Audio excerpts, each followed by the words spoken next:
Bannakibiina kya National Unity Platform olunaku olwaleero batongoze enteekateeka ey'okukunga bannakibiina okwetegekera akalulu k'abavubuka akabindabinda nga bano babadde kiteezo ekiri mu Town Council y'e Kasangati ng'abeetabye ku mukolo guno bavudde mu byalo ebisukka mu 5 ebikola Town Council eno ng'omukolo guno guwomeddwamu omutwe Pulezidenti w'ekibiina kino Robert Kyagulanyi Ssentamu. Bw'abadde ayogerako eri ababadde bamwegesa amatu n'amaaso, Kyagulanyi ajjukizza abavubuka obuvunaanyizibwa bwabwe mu kununula eggwanga n'ategeeza nti obukiiko bw'abavubuka y'entandikwa y'obukulembeze bonna. Abavubuka njagala okubajjukiza ebigambo bino tebyali byange wabula byali bya muwandiisi omu gwe bayita France Fanon.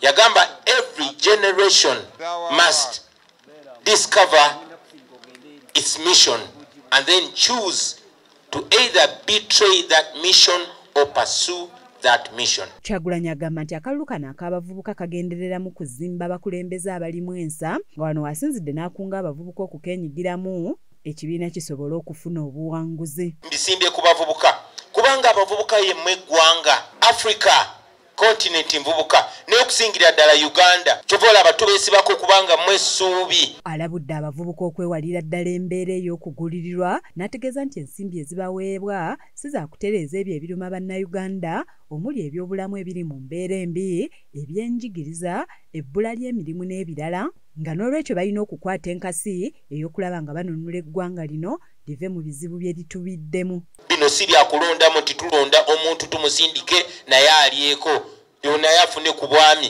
naye afune ku bukungu. No, tuli mu kuzimba gavumenti. Y'omubaka wa Kyaddondo East mu lukiiko lw'eggwanga olukulu Honorable Muwadanku Nnyingi asabye ab'ebitongole by'ebyokwerinda okumanya nti ekibiina kyabwe ekya NUP kiwandiise era nga kiri mu mateeka nga n'olwekyo kirina eddembe okuba n'enteekateeka zonna omuli n'okukuba enkuŋŋaana nga bwe kikolebwa ebibiina ebirala. Mr. President, ku makya ga leero poliisi yakedde wano yasoose ne ba participant ne tubagamba nti okusinziira ku kipapula lwe tulina NUP nga kibiina kyabufuzi ekiwandiike tulina right etuuza olukiiko lw'olukuŋŋaana luno kye musobola okukola mwe kusigalayo ku poliisi tunaaba ripootingira nga tubeetaaze. Ono asabye abavubuka obutakyamuukirira nnyo ku bifo ebisooka wabula beetabe ku bifo byonna okulaba ng'ekibiina kyabwe kifuna ebifo byonna ebya waggulu.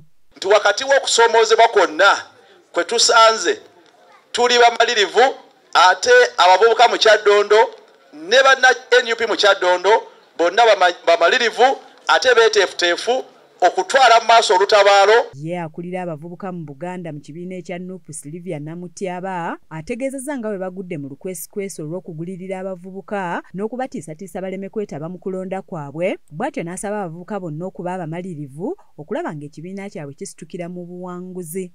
Abavubuka tubakuutidde obutenyigira mu kutunda kalulu ka ggwanga kubanga akalulu ke beetabamu si kaabwe. Bali mu kwetaba mu kalulu akakiikirira bannayuganda. Ate ye kansala omukyala akiikirira Kasangati Town Council ku lukiiko lwa District era nga omukyala akulira Kkunga mu Kyaddondo East Juliet Nanteza asabye abavubuka obutabuzibwabuzibwa na nsimbi wabula banywerere ku ekyo kye bakkiririzaamu. Kiberu Brand ne Hindu Zawedde be bakusakidde eggulire lino ku lwa KSTV agaleero.